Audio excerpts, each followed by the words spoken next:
Desmond, thanks for being with us today. Well, it's my great pleasure, and thanks for having me here to talk about my favorite subject, which is Envision Solar. Well, first, I want you to talk to us about your products today. Yeah, so we design, engineer, patent, actually invent first, and manufacture a solar-powered or a set of solar-powered products for three market verticals. The first is the electrification of transportation. So while we're not in electric vehicle charging as such, we provide an infrastructure solution for electric vehicle charging.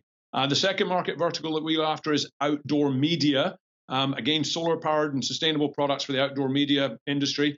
And then the third is energy security, by which we just mean a more reliable source of electricity than that which you get when you're connected to the utility grid, which is, of course, susceptible to blackouts and brownouts. Our products will continue to operate during those times. Talk to us some more about the infrastructure product. And of the three products that you just mentioned, where do you derive most of your revenue? Oh, yes. Well, I'll start with the second question first. Without a doubt, it's the electrification of transportation. It's that infrastructure solution.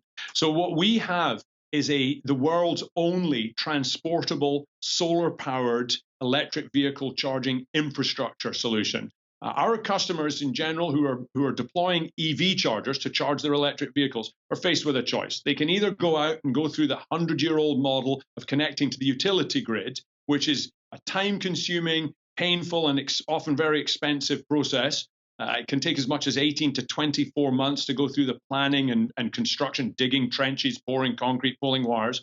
So they can choose to do that, or they can get in touch with us. And in a matter of a few minutes, we can deploy a transportable, solar-powered technology solution which replaces that 100-year-old model. It's much faster, much more scalable, lower total cost of ownership, and we continue to operate during blackouts and brownouts, which of course is vital when you're running an electric fleet. That's where most of our revenues come from. In fact, about 94% of our 2018 revenues came from the sale of that product, and a great majority of it from government installations, it has to be said. And I'll note that your revenue was up in 2018, 300% over the prior year. So it was record revenue in 2018. What were the main drivers of that performance? Yeah, 336% actually, Dave, and we're very happy about that. Of course, that's what we're in business to do, is to grow this great company. I think there's a couple of factors playing here. First of all, obviously, there's a lot more adoption of electric vehicles going on at the moment. The absolute numbers are still quite low, but the growth is really phenomenal, what we're looking at year over year. If you chart the growth of our sales next to the growth of the sales of electric vehicles globally, what you'll see is two lines which are almost identical. We're in lockstep with that growth. And that's helpful in terms of forecasting the future for us as well. As we look at the future, we just look at future sales of electric vehicles. It gives us a good indication of where we're going. So great growth in the underlying industries that we're approaching. And then the second factor will be we just haven't been recognized for what we're doing in the past. We haven't committed a lot of money to sales and marketing because we've put all of those finite resources into engineering and product development. But now we're starting to get the message out, and we're winning great customers. City of New York, State of California, Google, and many others. And success breeds success. As more people hear about us, more people learn how great the product is, the problems it solves, and buy from us. And we continue to see more and more of that growth. How big is the market opportunity? Well, it depends on who you talk to. Bloomberg's put this at $2.7 trillion over the next decade. There are 1.2 billion cars on the road today, moving to 2 billion in 2040. They'll all be electric. That's going to mean hundreds of millions of EV chargers, electric vehicle chargers required. We have the fastest deployed, most scalable solution available out there today. So it's measured in the trillions, and we intend to take as much of it as we can get our hands on. Well, talk to us about your business model. How does Envision Solar make money? It's one of the other things I love about this company. It's a very simple company. It's easy to understand our value proposition, easy to understand the value of the products that bring. It's also easy to understand how we make money. For the most part, today, we sell our products. And again, mostly to government customers, about 94% in 2018. I think that mix will continue through 2020. And then we're going to see a major pickup in the enterprise, non-governmental side of our revenue mix. But today, it's about selling and leasing those products to those customers. We're able to take funds from interesting buckets because we're a resiliency product. We're a disaster preparedness product as well. So it's not just coming out of EV charging or sustainability funding. We're also getting dollars out of resiliency and disaster preparedness. Now, moving forward, as a result of our partnership with Outfront Media, we're going to see, I believe, a great deal of growth in that side of the business. And so 2020 and onwards, we'll probably see a big pickup in revenues there. But right now, it's simple, easy to understand, lots of growth. We haven't scratched the tip of the iceberg.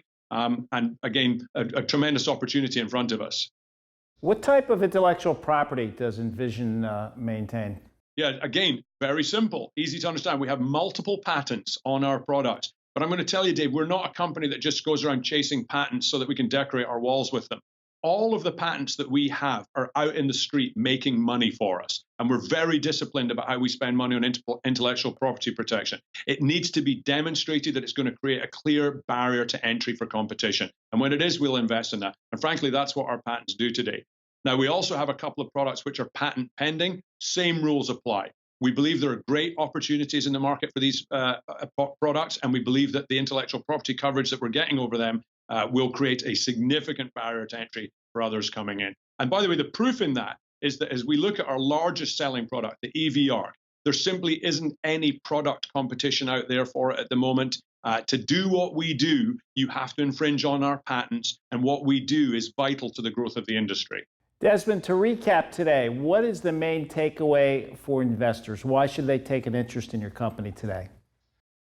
Well, I think if you look at what we do for our customers, it always starts with that. We're solving really significant challenges for our customers. We're doing it in unique ways which are protected with intellectual property. We're growing into massive and yet underserved markets, and again, in a unique and very valuable way for our customers. So if you accept that, as an investor, you look at the industries that we're going into, the growth and electrification of transportation. You look at the outdoor media space, which is the third fastest growing advertising medium today. You look at energy security, which is becoming increasingly important, and realize that we have these unique ways of moving forward. And then look at the fact that we're debt-free. We have a very clean cap structure.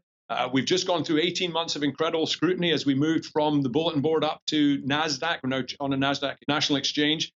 It's just a great time to be involved in Envision. And finally, I'd encourage you to look at the comps. Our valuation, you won't be surprised to hear me say this, I think is way lower than it should be. And it's certainly lower than a lot of companies that have far less to offer than we do.